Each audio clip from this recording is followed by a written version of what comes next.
মহান আল্লাহ পাকের অগণিত দয়া ও মেহেরবানি যিনি আমাদিগকে মুর্শিদাবাদের সরজমিনে সেতিনিয়া গ্রামে আল্লাহর ঘর বাবরি মসজিদ শিলান্যাসের পরে পরই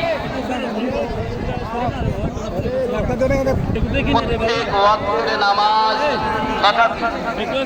জুমার নামাজ কায়দা নিয়ম মতো হচ্ছে।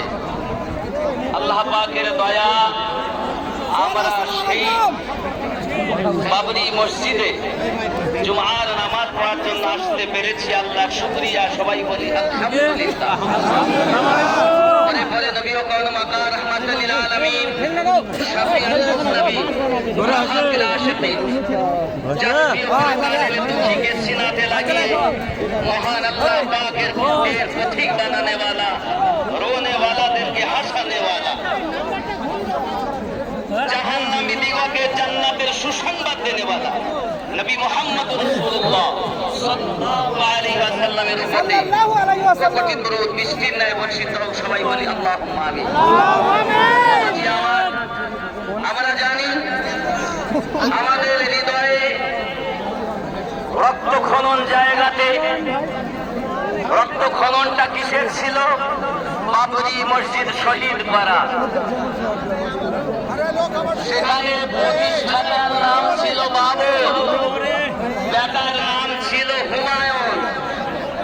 আর মুর্শিদাবাদের সরজমিনে সেই বাবরি মসজিদ যিনি ছিলেন নাচ করে দেখিয়েছেন, তিনি আমার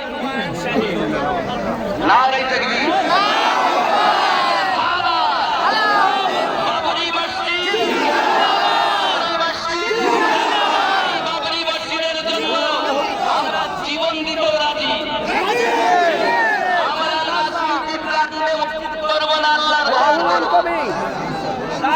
রাজনীতির জায়গাতে কিন্তু আল্লাহর ঘর মসজিদের পক্ষে আমরা তাম পৃথিবীর মুসলমান এক হয়ে আছি।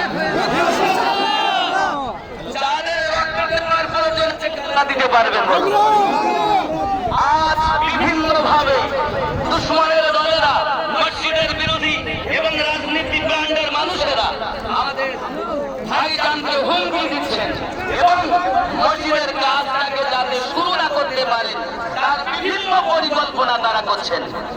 আমরা আল্লাহ পাকের কাছে দোয়া করি, আল্লাহ আমাদের হৃদয়ে খনন জায়গাতে, রক্ত খনন জায়গাতে যিনি সামান্য একটু বটি দিয়েছেন, সেই মসজিদটাকে তোমার নবীর ওসিলাতে, আহলে পাকের সাদকাতে, তামাম মুর্শিদাবাদ গ্রামের সাদকাতে মসজিদটাকে সঠিকভাবে করিয়ে নাও। যদি বলি আল্লাহুম্মা আমিন, আল্লাহুম্মা আমিন।